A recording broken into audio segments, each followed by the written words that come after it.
안녕하세요. 이사해요 대표 장동현입니다. 자, 오늘 주제가 뭐냐면 어떤 고객님들은 이삿짐 센터를 바꾸지 않고 한 이삿짐 센터만 고집스럽게 쓰는 이유, 그것이 무엇인가에 대해서 오늘 설명을 드릴게요. 우리 고객님들 이사를 앞두고 이삿짐 센터를 정하실 때 어떻게 하시나요?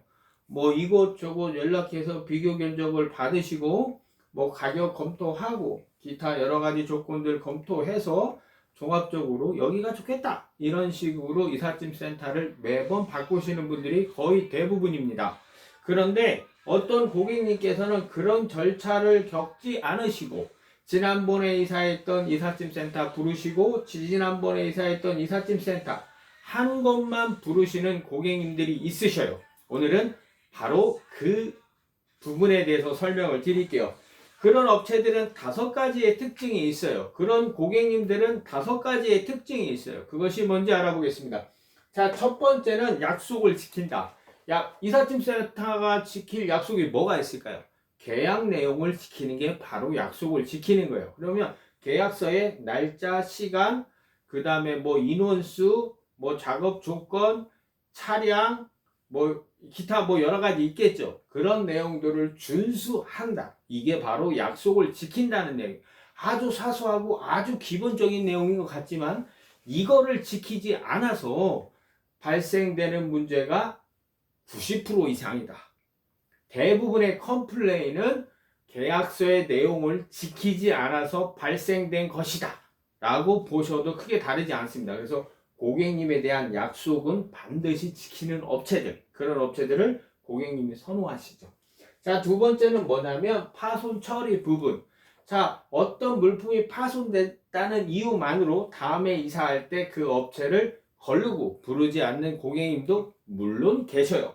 그렇지만 이삿짐 센터가 남의 물품을 특히 고객님의 물품을 파손시켰다면 그 부분에 대해서 어떻게 처리를 하느냐, 어려운 상황이 발생됐을 때 그 이삿짐 센터가 어떻게 행동하느냐, 요게 바로 아주 정확하게 그 업체가 좋은 곳인지 나쁜 곳인지를 판단할 수 있는 정확한 기준점이라고 보시면 돼요. 자, 사람이 하는 거고, 이사는 사람이 하는 거고 또 여러 명이 하는 거예요. 하지만 그러다 보니까 사고가 날 수 있죠. 자주는 나지 않지만 사고가 날 수는 있는데, 그런 사고가 났을 때 고객님께서 만족스러울 수는 없겠지만 그래도 어느 정도 고객님이 기대치에 가깝게 파손 처리를 해드리는 게 아주 필수적인 요소입니다. 자, 그리고 세 번째, 요거는 별표 하나 칠게요. 서비스의 품질이라고 적었어요. 2년 전에 내가 이사할 때 우리 이삿짐 센터한테 90점을 줬어요. 근데 이삿짐 센터가 뭐 사람이 바뀌고 뭐 어떻게 이렇게 해서 이번에 이사하는데 70점밖에 내가 고객 입장에서 이 이삿짐 센터한테 점수를 못 주겠어요. 그럼 이 이삿짐 센터 다음에 안 쓰죠. 그래서 서비스 품질이 가장 중요한 거예요. 그래서 한 번은 잘하고 한 번은 못하고 이러면 안 돼요.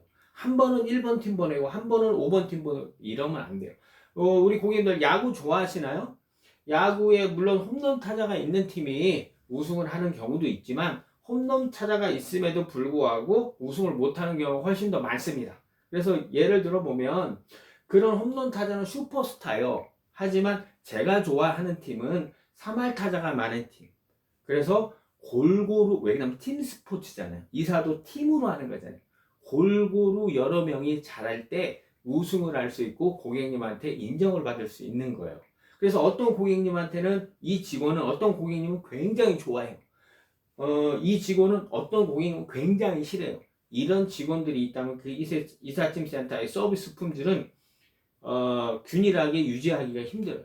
그래서 어떤 고객님들한테 물어보더라도 그 직원은 열심히 하시는 것 같아요. 뭐 잘해드리려고 뭐 하나라도 또 해드리려고 노력하는 것 같아요. 이런 멘트가 많이 나오는 직원이 많은 이삿짐 센터가 바로 품질이 균등하게 유지가 될 수 있고 좋은 이삿짐 센터가 될 수 있는 겁니다. 그래서 서비스 품질을 이삿날 하루 최선을 다하는 게 가장 중요한 부분이에요. 자, 그리고 네 번째로 작은 배려. 작은 배려라는 거는 뭐냐면 우리 고객님들 이사 전문가 아니셔요. 저희가 돈 받고 이사하는 저희가 프로지 고객님은 돈 주고 맡기는 아마추어 시거든요. 그리고 이사 준비를 하는 동안 아무것도 안 하고 이사 준비만 하시는 것도 아니고 일상생활, 직장생활 하시면서 이사 준비를 하다 보니까 방문 견적 왔을 때 약속된 내용들을 다 미리 해두실 수 없을 때가 상당히 많아요. 그래서 가구 배치들을 미리 생각을 못 해줄 수도 있고, 그 다음에 뭐 약속하셨던 뭐 날짜가 특히 보관이사의 경우 만약에 1월 2일 날 이삿짐이 들어가기로 했는데 뭐 인테리어라든가 뭐 기타 뭐 여러 가지 변수들로 1월 4일 날 들어가야 돼요. 날짜가 변경되는 경우도 있고 기타 뭐 여러 가지 변수들이 고객님에 의해서 이삿짐 센터와 상관없이 고객님에 의해서 변수가 발생할 때가 있어요. 그러면 그런 상황에서 이삿짐 센터가 안 됩니다, 못합니다 이렇게 하는 게 아니라 어떻게든 이사를 해드리려고 노력하고 어떻게든 이사를 잘 해드리려고 노력하는 그런 작은 배려가 있다면 내가 내 돈 주고 이 사람을 쓰는데 이 사람이 열심히 노력하고 잘하려고 노력해요. 다 눈에 보이죠. 이 이삿짐 센터가 나를 상당히 배려해주고 있구나. 그 고객님은 상당히 고마운 마음을 갖고 그 이삿짐 센터를 반드시 내 머릿속에 집어넣을 겁니다. 그래서 그런 작은 배려, 이해심이 필요해요. 자, 그리고 5번째는 뭐냐면 아주 굉장히 쉬운 거예요. 1번부터 4번까지 된다면 관계 형성은 되죠. 자, 그 고객님이 다시 저한테 전화 주셨어요. 그럼 내 핸드폰에 몇 년, 몇 월, 며칠 날 어디서 어디로 이사했다. 이 정도는 떠야죠. 그래서 고객님이 저한테 전화하셨을 때 어느 고객님인지 내가 알고 전화는 받아야 그 고객님이 기분이 좋아지시겠죠. 그리고 그런 고객님이 저한테 전화를 걸 때 굉장히 맑은 목소리로, 밝은 목소리로 기분 좋게 전화를 하세요. 그럼 저도 당연히 기분 좋게 밝은 목소리로 전화를 받아야 돼요. 그래서 서로가 서로를 응원하는 관계가 됩니다. 예를 들어 보면 멀리 사는 친척보다 이웃에 사는 이분이 바로 더 좋다. 이웃 사촌이라는 말이 있잖아요. 그래서 우리는 그 고객님들의 친척이 되려고 노력하는 게 아니에요. 그 고객님의 이웃집에 사는 이삿짐 센터가 되려고 노력하면 되는 겁니다. 그래서 그렇게 하다 보면 서로 이렇게 응원해요. 뭐 이렇게 연락도 안 하고 한 2년 동안 지내더라도 전화 한 통 이제 다시 이사할 때가 되면 그간 잘 지내셨나요? 뭐 어떻게 지내셨나요? 저는 뭐 어땠어요? 또 우리 사장님 한번 뵙겠어요? 이렇게 대화가 될 수 있는 거예요.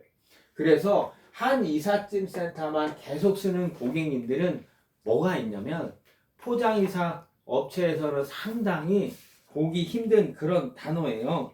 그게 뭐냐면 신뢰와 배려. 신뢰와 배려. 이게 뭐냐면 이삿짐 센터가 고객님한테 신뢰를 할 수 있도록 행동을 하고 이삿짐 센터가 고객님께 배려를 해드려서 고맙다고 느끼도록 하는 거. 그런 관계가 형성될 때 그런 고객님들은 이삿짐 센터를 절대 바꾸지 않습니다. 절대 바꾸지 않습니다. 그 이삿짐 센터만 쓰죠. 왜 그러냐면 방문 견적 오세요. 이것도 스트레스예요. 이분 시간 맞추고 과연 내가 그렇게 많은 시간을 투자해서 고른 그 업체가 베스트 오브 베스트 업체냐? 절대 그렇지 않거든요. 그래서 우리 고객님들 한두 번 우리 집 이사를 잘했다면 그런 이삿짐 센터는 전화번호는 갖고 계시는 게 좋습니다. 그리고 한 이삿짐 센터만 주구장창 쓰시는 그런 고객님들이 되셨으면 좋겠습니다. 시청해 주셔서 감사합니다. 고맙습니다.